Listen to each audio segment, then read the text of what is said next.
एक बात और बताइए कि ये प्याज लहसुन पवित्र भूमि में उपजता है, फिर इसे क्यों खाने के लिए वर्जित किया गया है? प्याज लहसुन कोई कंपनी में तो बनाया नहीं जाता कि भाई गंदी बात है। जहाँ आलू उत्पन्न होती है, जहाँ गाजर उत्पन्न होती है, मूली उत्पन्न होती है, ऐसे ही प्याज लहसुन उत्पन्न होता है पवित्र भूमि में, फिर इसे निषेध क्यों किया गया है कि न खाया जाए? प्याज लहसुन घोर तामसिक वृत्ति है, इसके खाने से घोर तमोगुण बढ़ता है। आलस्य, निद्रा और भजन में मन ना लगना और गंदे भावों का उदय होना इससे होता है। इसलिए संतों ने इसे मना किया है, क्योंकि आहार शुद्धि से ही मन शुद्धि होता है। जैसा खाओ अन्न वैसा बने मन। इसलिए आध्यात्म की उन्नति की इच्छा रखने वाले साधकों को कभी प्याज लहसुन पड़े हुए भोजन को नहीं पाना चाहिए। और जिस रसोई में मांस बनता हो उस रसोई में, उस पात्र में बने हुए खीर पूड़ी रोटी दाल भी नहीं पानी चाहिए। शुद्ध अंतःकरण हुए बिना सिद्धि नहीं मिलती, और बुरे भाव आते हैं तो अंतःकरण शुद्ध नहीं है। पर हम मंत्र जप कर रहे हैं तो क्या सिद्धि प्राप्त हो जाएगी? हाँ, प्राप्त हो जाएगी, क्योंकि मंत्र परम शुद्ध है। हम जप रहे हैं, हमारे भाव अशुद्ध हैं, तो वो मंत्र धीरे धीरे अशुद्ध भावों को काटकर परम सिद्धि प्रदान कर देंगे। और ये भूत प्रेत कोई कोई सिद्ध कर लेते हैं मंत्र से, इनकी क्या गति होती है? जो भूत प्रेत की उपासना करते हैं ये तामसिक सिद्धि है, वो नरक की प्राप्ति होती है और भूत बनते हैं।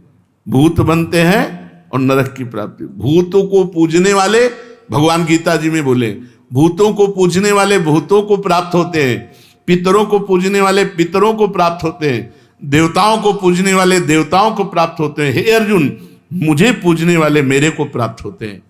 साधक को चाहिए दिखावे में ना पड़े, चमत्कार दिखाने में।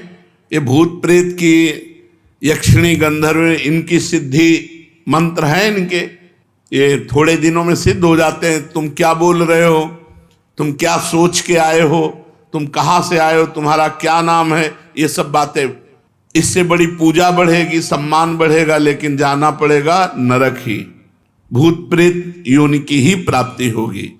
रजस्वला अवस्था में माताओं बहनों को पूजन करना चाहिए। रजस्वला स्थिति में माताओं बहनों को दूर से दर्शन करने का अधिकार है, प्रणाम करने का अधिकार है, मानसिक पूजा करने का अधिकार है, मानसिक जप करने का अधिकार है, मानसिक पाठ करने का अधिकार है। प्रगट में पूजा करने का अधिकार 3 दिन तक नहीं है। जो भोग परायण है, जो गृहस्थी में है, वो 3 दिन तक अपने ठाकुर की सेवा दूसरे से करावें, क्योंकि रजस्वला स्थिति में शास्त्र निषेध करता है।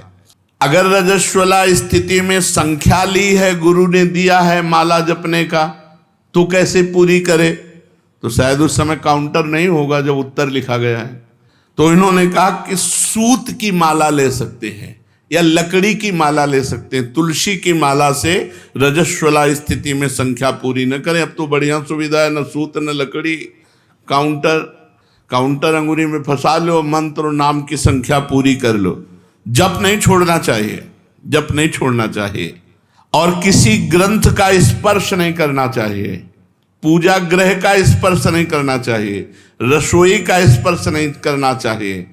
अगर गीता, भागवत, रामायण इनका पाठ है तो जितना याद हो उतना मानसिक कर लेना चाहिए, ग्रंथ नहीं पकड़ना चाहिए रजस्वला स्थिति में। अब आखिरी में बता दीजिए कि सच्चा भजन हो रहा है, इसकी परीक्षा क्या है?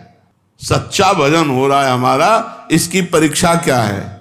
भजन करने वाले की प्रतिपल उन्नति होती है। जैसे भोजन करने वाले को एक एक कवल में क्षुधा निवृत्ति, तुष्टि और पुष्टि होती है, ऐसे भजन करने वाले को संसार से वैराग्य स्वरूप का बोध और भगवान से प्रेम तीनों एक साथ बढ़ते चले जाते हैं। यदि संसार से वैराग्य हो रहा है, अपने स्वरूप का बोध हो रहा है, भगवान से प्रेम हो रहा है, तो आपका भजन ठीक चल रहा है। अगर भोगों में ही आसक्ति बढ़ रही तो कहीं त्रुटि कर रहे हो नाम जप में। नाम जप और बढ़ाओ। संसार के भोग कड़वे लगने लगे, यही भजन का फल है। भगवान प्यारे लगने लगे, यही भजन का फल है। शरीर दूसरा लगने लगे, मैं तत्व इससे अलग है, ये स्वरूप बोध होने लगे, यही भजन का फल है। शेष चर्चा आगे। श्री राधा वल्लभ लाल की।